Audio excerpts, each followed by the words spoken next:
बड़ी खबर के साथ झारखंड में फेरबदल के संकेत के बीच ग्रामीण विकास मंत्री दीपिका पांडे सिंह का बड़ा बयान सामने आया। मंत्री ने कहा कि मुझे लगता है कि इन अफवाहों पर विराम लग जाना चाहिए, यह लोकतंत्र के लिए अच्छा नहीं है। महागठबंधन को राज्य में बहुत मजबूत और एकतरफा जनादेश मिला है, यहां इस तरह की अफवाहें फैलाने की कोशिश की जा रही है। तो बड़ी खबर इस समय आपकी टेलीविजन स्क्रीन पर। एक तरफ झारखंड में फेरबदल के संकेत के बीच ग्रामीण विकास मंत्री दीपिका पांडे सिंह ने एक बड़ा बयान दिया है। मंत्री ने कहा है कि मुझे लगता है कि इन अफवाहों पर विराम लग जाना चाहिए, यह लोकतंत्र के लिए अच्छा नहीं है। महागठबंधन को राज्य में बहुत मजबूत और एकतरफा जनादेश मिला है, यहां इस तरह की अफवाहें फैलाने की कोशिश की जा रही है। एक बहुत सशक्त मैंडेट और मैं कह सकती हूँ एक तरफा मैंडेट महागठबंधन को इस राज्य में मिला है और इस तरीके से यहाँ पर अफवाह फैला के जो प्रयास किए जा रहे हैं, मुझे लगता है ये बहुत गलत है।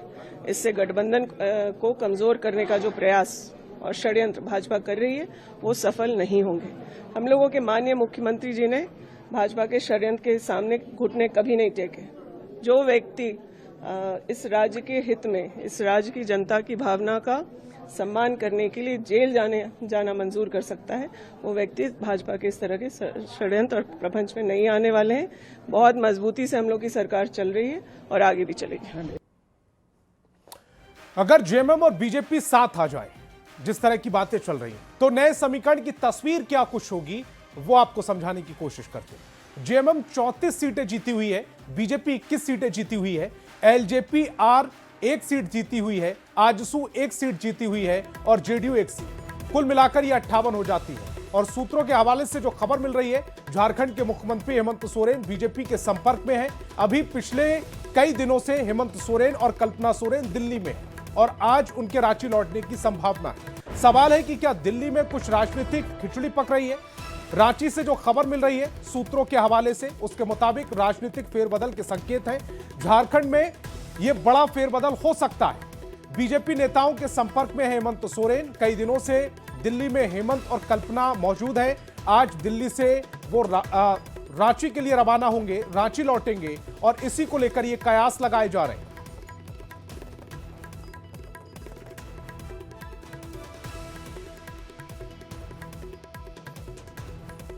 तो झारखंड में फेरबदल के संकेत के बीच अजय आलोक ने पोस्ट किया है। खड़बास के पहले और आज कल झारखंड में महुआ मस्ती हो रही है। मंद ठंड में कांग्रेसियों की गर्मी लग रही है। बंगाल में दीदी को पसीना आ रहा है। 17 नवंबर को भी यह पोस्ट किया गया था। तो अब क्या कुछ कहा है वो देखिए। खड़बास के पहले आज कल झारखंड में महुआ मस्ती हो रही है। मद का इस्तेमाल किया गया है, ठंड का इस्तेमाल किया गया है। मद और ठंड में कांग्रेसियों को गर्मी लग रही है और बंगाल में दीदी के पसीने छूट रहे हैं। यह पोस्ट किया है डॉक्टर अजय आलोक ने, यानी कि बीजेपी के जो नेता हैं डॉक्टर अजय आलोक, उनका यह पोस्ट है। और यह पोस्ट में कह रहे हैं कि खड़बास के पहले आजकल झारखंड में महुआ मस्ती हो रही है। मंद और ठंड में कांग्रेसियों को गर्मी लग रही है और बंगाल में दीदी को पसीना आ रहा है। तारीख देखिए, यह है 3 दिसंबर, यानी कि आज की तारीख 2025। आज की तारीख ये 1:08 पर यह पोस्ट किया गया है। अब 17 नवंबर का पोस्ट देखिए। अब नया बम झारखंड में हेमंत अब जीवंत होंगे। यह कब का है? 17 नवंबर का यह पोस्ट है। 17 नवंबर ये 11:21 पर सुबह किया गया था। 17 नवंबर 2025 को यह पोस्ट डॉक्टर अजय आलोक ने किया। अब नया बम झारखंड में हेमंत अब जीवंत होंगे, यह पोस्ट किया गया था। 17 नवंबर वाला पोस्ट भी आपने देख लिया। और इससे पहले 17 नवंबर को भी अजय आलोक ने जो पोस्ट किया था उसमें लिखा था कि अब नया बम झारखंड में हेमंत अब जीवंत होंगे। और टाइमिंग पर गौर कीजिएगा, 11:21 तारीख थी 17 नवंबर।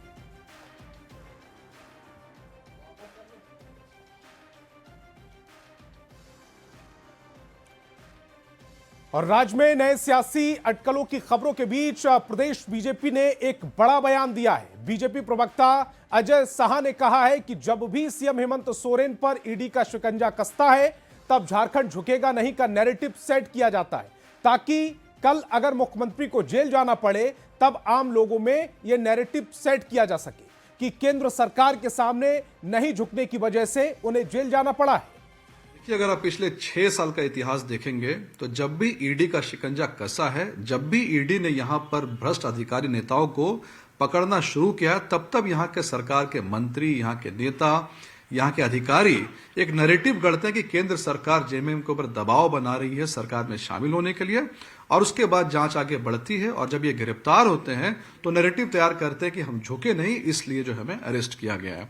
कुल मिलाकर के वर्तमान हेमंत सोरेन सरकार के मंत्री नेता जानबूझकर के ऐसे नैरेटिव को गढ़ते हैं ताकि जब ये गिरफ्तार हो जाए, इनकी चोरी पकड़ी जाए, तो किसी तरीके से ये दिखाने की कोशिश की जाए कि हमने केंद्र सरकार की बात नहीं मानी, उनके सामने झुके नहीं और इस वजह से हमें गिरफ्तार किया जा रहा है।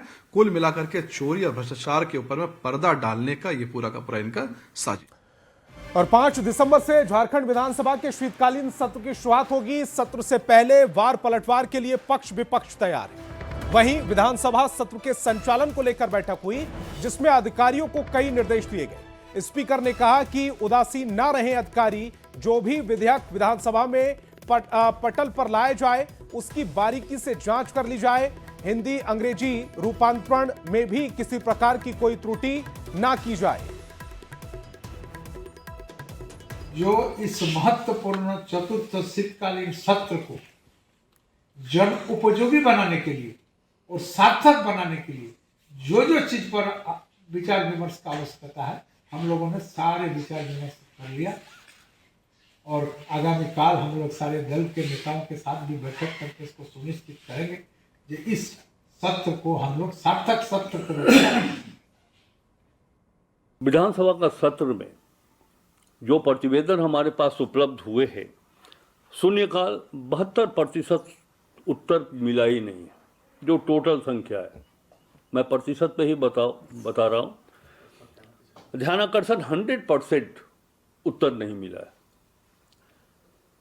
आश्वासन जो एश्योरेंस दिया गया था वो 100% उसका उत्तर नहीं आया है और निवेदन का लगभग 80% निवेदन का उत्तर विधानसभा सचिवालय को प्राप्त नहीं हुआ। इधर राज्य में मनरेगा को मजबूती देने को लेकर राज्य ग्रामीण रोजगार गारंटी परिषद की बैठक हुई। सीएम हेमंत सोरेन की अनुपस्थिति में इस बैठक की अध्यक्षता ग्रामीण विकास मंत्री दीपिका पांडे सिंह ने की। इसके अलावा अल्पसंख्यक कल्याण मंत्री हफीजुल हसन, ग्रामीण विकास सचिव और मनरेगा कमिश्नर समेत मनरेगा से जुड़े तमाम पदाधिकारी भी इस बैठक में शामिल हुए। नियमानुसार इस बैठक की अध्यक्षता मुख्यमंत्री खुद करते हैं। बैठक में राज्य में मनरेगा के तहत ग्रामीण इलाकों में चल रहे विकास योजनाओं की गति पर चर्चा हो रही है।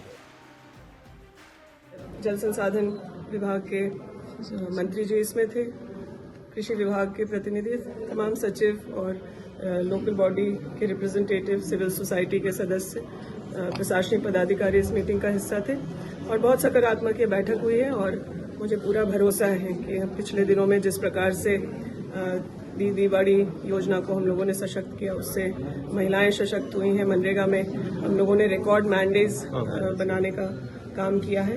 कुछ परेशानी हम लोगों को पेमेंट को लेकर के जरूर हो रही है, क्योंकि बगैर इस राज्य को तैयार किए हुए जो टेक्नोलॉजी केंद्र सरकार ने दिया, उसकी वजह से पेमेंट, जो मटेरियल पेमेंट है वो डिले हो रहा है। उस पर भी चर्चा हुई और विभाग के लोग केंद्र सरकार से सकारात्मक पहल कर रहे हैं। मुझे पूरा भरोसा उसका भी समाधान जल्द हो।